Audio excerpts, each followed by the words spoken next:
And I want you to biblically try to discern this, try to answer this.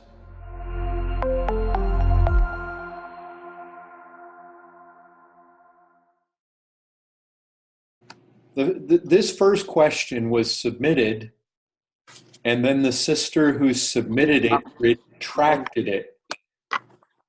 And I actually thought that it was a good question, so I'm going to go ahead and answer it.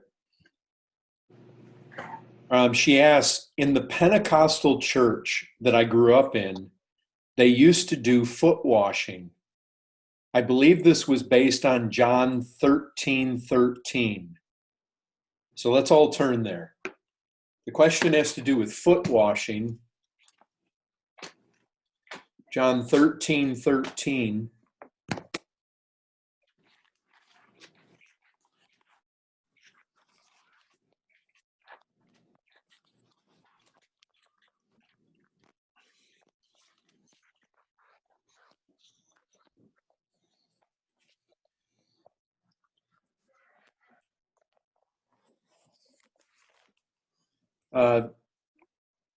John 13:13 is the text that she references, but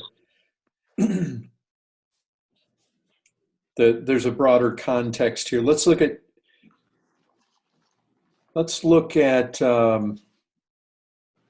verse 2. During supper, when the devil had already put it into the heart of Judas Iscariot, Simon's son, to betray him, Jesus, knowing that the Father had given all things into his hands, and that he had come from God and was going back to God, rose from supper. He laid aside his outer garments. So here it is. Jesus lays aside his outer garments. He takes them off. He takes a towel. He ties it around his waist. Then he poured water into a basin. And he began to wash the disciples' feet and to wipe them with the towel that was wrapped around him. He came to Simon Peter, who said to him, Lord, do you wash my feet? Jesus answered him, what I am doing you do not understand now, but afterward you will understand. Peter said to him, you shall never wash my feet. Jesus answered him, if I do not wash you, you have no share with me. Simon Peter said to him, Lord, not my feet only, but also my hands and my head. Jesus said to him, the one who is bathed does not need to wash except for his feet, but is completely clean, and you are clean, but not every one of you, for he knew who was to betray him. That was why he said, not all of you are clean. When he washed their feet, he put on his outer garments and he resumed his place, and he said to them, do you understand what I have done to you? You call me teacher and Lord, and you are right, for so I am.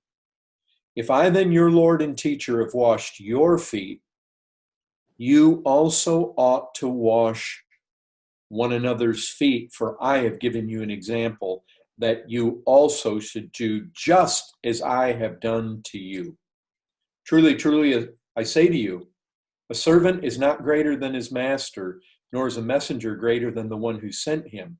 If you know these things, blessed are you if you do them. Now, this is well worth looking at, especially verse 17. Look, if God pronounces a blessing, if the Son of God pronounces a blessing, then it definitely behooves us to be involved in it, to do it, to make sure we know what it is that he's talking about. And what's happening here? Well, what he says is this. Verse 14 and 15 are the two verses with the thrust, with the weight. If I then, your Lord and teacher, have washed your feet, you also ought to wash one another's feet. So what you have is you have groups like the Pentecostal church. There's different groups. You have different churches in different places at different times that they involve themselves in foot washing. And so the sister asked this, do you think this is something that should be done? Or would you say that we can apply this verse to any way that we serve one another. Now, I just want you to think about foot washing for a second. The thing is, in the day when our Lord lived, foot washing was something that was done. It was done in the culture, not just in Christianity. In fact, up until this, there's really no evidence that washing feet happened among the people of God, one doing it to another. But what we do know is that it happened, it was common, it was part of the culture in that day. Why? Because the roads were typically not paved, they were typically dusty, people walked where there was dirt. The common footwear was some sort of sandal, barefooted, or some sort of open sandal. And so when people arrived at their destinations, their feet were dirty. It was a common practice for people to wash their feet. I think that the bride in the Song of Solomon, actually in Song of Solomon chapter 5, I believe that when the groom comes for her, he comes to her and calls her, that one of the reasons she doesn't get up is because she's already in bed and her feet are washed. Isn't that right? I mean, I haven't looked at that, but if my memory serves me right, I believe that that's the case. Yeah, that's right. Yeah, I remember that. Yeah. And my point is that it was a part of the culture in that time. And so the thing is this, that if we were washing one another's feet today, it's not really, it would be more of a symbolic gesture than something that was really practically needed.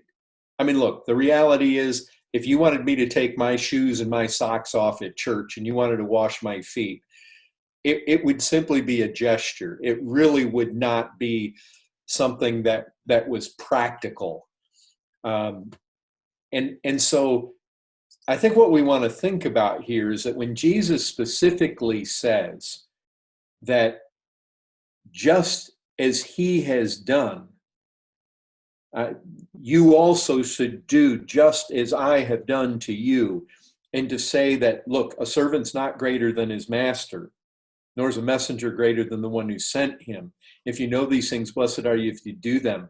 I mean, basically, he says in 14, you also ought to wash one another's feet. Now, somebody could say, well, it's plain as day. It's plain as the nose on your face.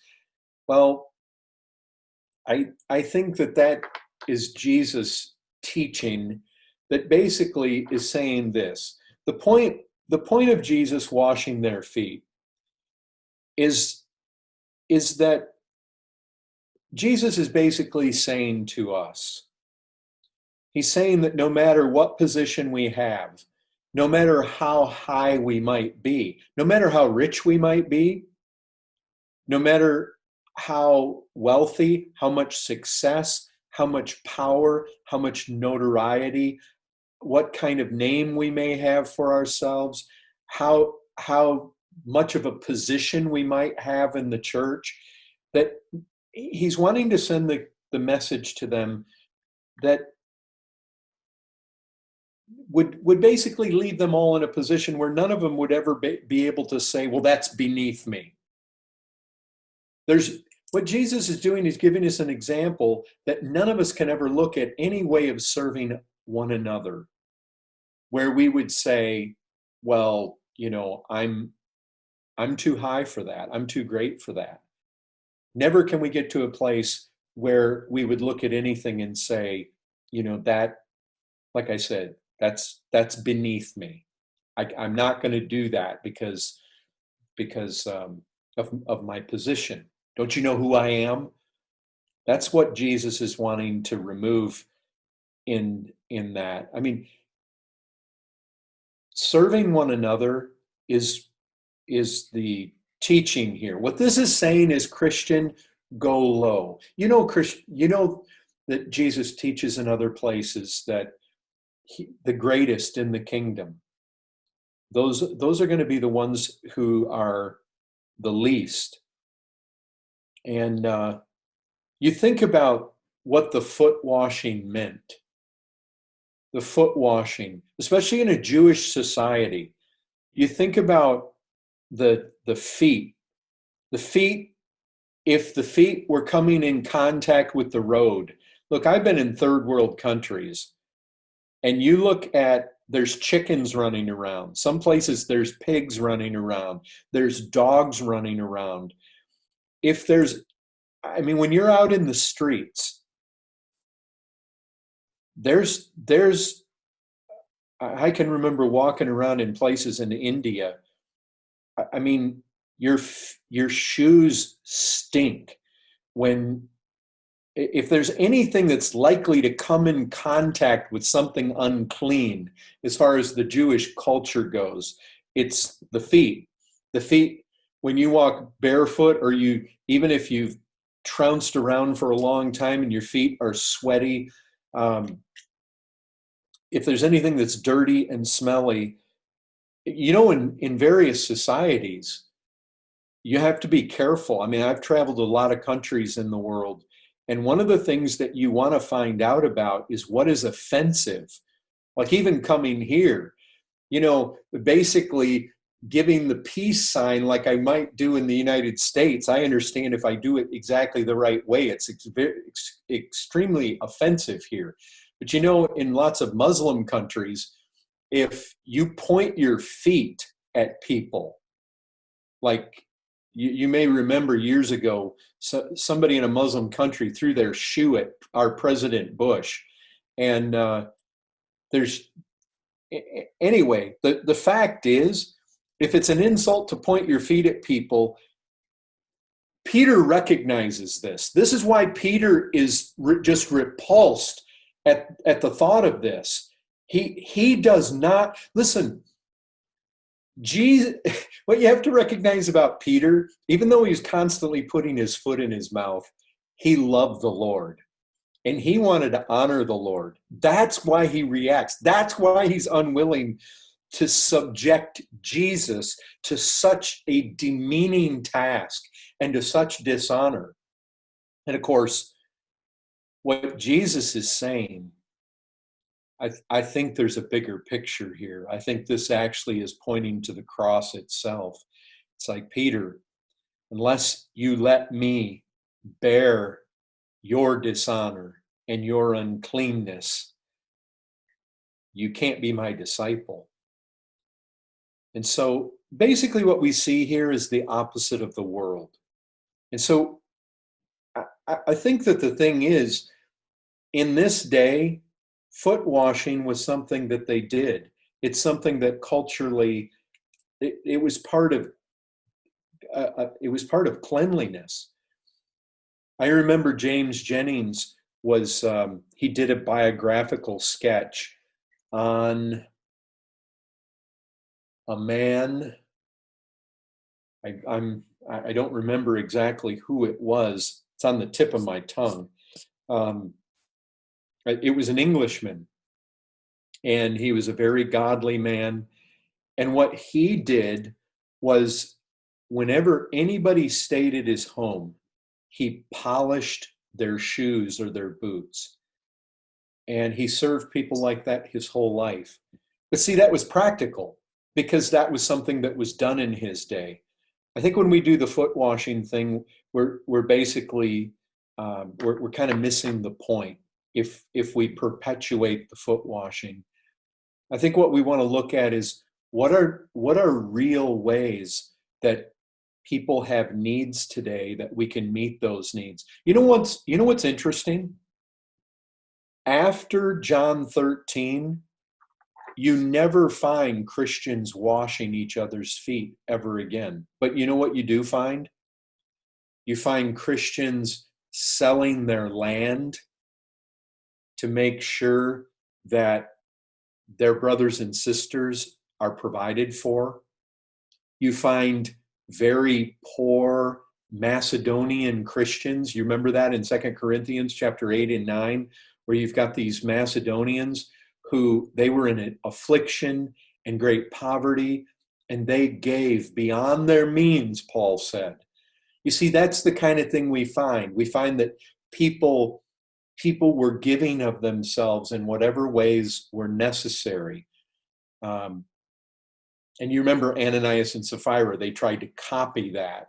I think it was Barnabas who was so applauded by his sacrificial giving, and Ananias and Sapphira wanted to jump on board the applause, and they promised the proceeds from the land, and then they held back part of it.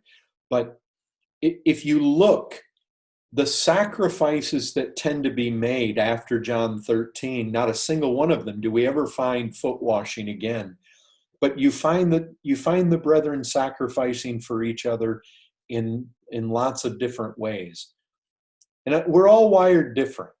So the thing that I would really encourage everybody is use your gifts. Some people are real encouragers. Some people are real prayer warriors. Some people are very giving. I would say whatever way that your gifts shine most, you want to lay down your life to use those gifts for the common good and for the sake of each other. We want to be really mindful to meet the needs, and we want to be mindful of Jesus. You think about it, there's no higher king than Christ. And yet, look what he did. He did the most menial task, a task that a slave would do. He did. And he said, "You're not greater than me." And so if it wasn't beneath Christ to wash feet, then it wouldn't be beneath us to, wash toilets at the church building, or to mop the floor, or to do what's necessary. Anyway, I think we want to see that example of the Lord Jesus for what it is.